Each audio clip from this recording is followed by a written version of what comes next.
So hi guys, welcome to the first episode of Brainstorm Thursday. So I've started this to help my students, especially when they're home, to just revise and have the right content. So today we want to talk about letter writing. So how do we write an official letter? Writing letters might seem easy, but it actually has some very minute but important details that have to be adhered to, or else for the purposes of writing exams, or even if you shall be applying for a job somewhere and then you write a letter that is not doesn't have the correct format, then you'll just be viewed as somebody who is not serious or kind of. So how do we write that letter? So let's look at the format. First of all, an official letter has two addresses. So we have the address of the one writing that letter, who is the sender, and the address of the one who is going to receive that letter, which shall be the recipient. Number two, it has a date. So a date is never part of an address. When you're writing a date, skip a line. So you write the first address. Once you're done with the address, then write the date. Now, when you're writing the second address, do not use or rewrite that date. It is an unnecessary repetition. Next, salutations. So we have dear sir or madam or dear Mr. So and so. Next, we have the title or the subject. So let's say you're writing an application letter. So you'll have to write a subject, like the example I've given there, as a re, and then if it's a letter of apology, write apology for 1, 2, 3, or an application letter, application for the position of this, and this. Always ensure you write re, not REF. Those are two different abbreviations. And also ensure that when you're writing the subject, it's always in capital, bold, underlined. So must always be capitalized and underlined. So it has to stand out because it's what you're talking about. And then after that shall be followed with the body. After the body, we go to the signing off, which is also a crucial part. So when you're signing off, you start with yours sincerely or yours faithfully, and then the signature, and then the name. So whenever you're using sincerely, or you can either use sincerely or faithfully, those are the two words that show respect. So when you're using yours sincerely, use it when you're referring to somebody you know. So for example, if you're writing an apology letter it could be an institution or to a specific friend, but it's official. So if you're apologizing for doing something wrong, you know that person that you had hurt before. So ensure that you use yours sincerely. Or if you're even applying for a letter to an institution that you know the principal, you can use yours sincerely. It simply means you know the person. You don't have to be so much of an acquaintance. You don't have to be too much acquainted or too much close, but you just know the person. Maybe you talk once in a while, you know the person. But we use yours faithfully when you have absolute no information about that person. So you don't know the person completely. Okay. So to understand better, we have to look at an example. So here's a question. Mwangeka Girls High School is looking for a teacher of English and literature. Applicant must have a degree in education, English literature, at least 1 year experience, and 24 years and above. Write the letter. So the 3 things that you have to include. So let me presume you already have the format. After the format, there are some 3 things that we have to look at in the letter. So we have a degree in education, English literature, 1 year experience, and 24 years and above. So how do we go about this? Let's try. Okay. So here's how we go about it. So let's start with the first address. So the first address is the address of the person writing that letter. So I'm at St. Mary's. So after writing the name of the institution or the name of the company that you're in, always ensure you put a comma. You can write all the other things very well, but then you lack that comma. That will not earn your mark. If you start writing saint, unless you're going to write it in full as saint, S-A-I-N-T, if it's in abbreviated or in short form, ensure you put the full stop to show that it's abbreviated. And then because it's St. Mary's, shows possession of something, it has to have that punctuation mark there. And then after that, we go to the next part. That is the PO box, or the actual address with the numbers.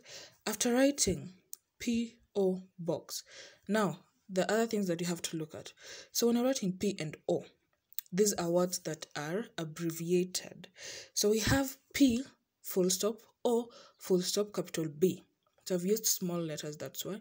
So when you're writing the PO, ensure P is in capital, O is in capital, B is also in capital. Then you write the PO box, and then always ensure you have this code. After the hyphen, always ensure that there's a code. After the code, put a comma. Without that comma, you'll not warrant a mark. Then when you're writing the place, after the place, it could be anywhere where that address is found. Always ensure you put that full stop. So those are the marking points. If you do not have these commas and a full stop after Nairobi, that address is wrong. If you write P-O in small letters without this full stop to show that they're abbreviated, that is wrong. If you write, it's a school that has it shows possession of something without the apostrophe, that will not warrant you a mark. So you have to be very, very, very keen. Also the code. Most people write letters without that code. So if you don't have that code, there'll be a problem. Next, you go to the date. So after writing the date, ensure you put a full stop. So that is what we shall be looking at. That is a marking point. After the date, let's go to the receiver's address. So the person you're writing the letter to. So remember the question was about Mwangeka Girls. So you have to write something of Mwangeka. So we have Mwangeka Girls High School, comma, capital M, capital G, capital H, capital S. If you read the small handwritings, ensure you capitalize each word, the first letter in each word. Then we go to the PO box, capital P, full stop, capital O, full stop, box 500-41, that is the code, comma, Kisumu, full stop. Do not rewrite the date here. That one will be unnecessary repetition. After that, we go to Dear Sir or Madam. So if you don't know the person, you write Dear Sir or Madam. And because we have used Dear Sir or Madam, when we don't know the person, it's going to influence the signing off. Okay, we'll look at that. So after Dear Sir or Madam, you go to the subject or the title. So because you are applying for the job of teaching, so you write RE, not write ref. Application for the position of an English and literature teacher. So that title has to include, talk about what you want to apply for. It's an advertised post, so the title already will tell whoever is going to receive your letter what that letter is for, so that he doesn't confuse or something. So if it's red, it's immediately known. So ensure that it's capitalized and underlined. Okay, so that is the body. Now the first paragraph, many people find it difficult to write it, but I don't understand why. So when you're talking about the first paragraph, so it's just a brief introduction about yourself. Tell us something about you and why you are writing that letter. Paragraph 2, tell us whether you have the qualifications that were mentioned earlier on. So for example, I've already mentioned one thing that was required. So I'm a graduate of Education, English and Literature. So remember that it's the teacher for English that was required, which is also in the subject or the title. Paragraph 2, I graduated from Pani University and have 3 years experience in teaching. So we also have experience. Remember, it was more than 1 year experience. I am a disciplined individual and a team player. I am 25 years old. So these are the marking points. So we have the years, we have the years, we have the experience, and then we also have your qualifications. After that, the last paragraph, always have something positive to say. You're looking for a job, so don't look like you're so, in as much as you could be desperate at times, try to remain calm and be disciplined, but also show that you care. Don't be such an I don't care. So because you're writing this letter, it's obvious this because you are expecting something positive. So you expect to get this job or hope to get the job. And that is when the third paragraph, it could be 1 line or 2 lines, nothing much. So you're looking forward to having a positive response. That one is a positive way of communicating. It shows these people that you're not indisciplined or careless. So you care and you really want this job. So it's just that simple, and that is how we're done with the body. Next, the signing off. So because we used dear sir or madam, it means that we do not know who we are writing the letter to.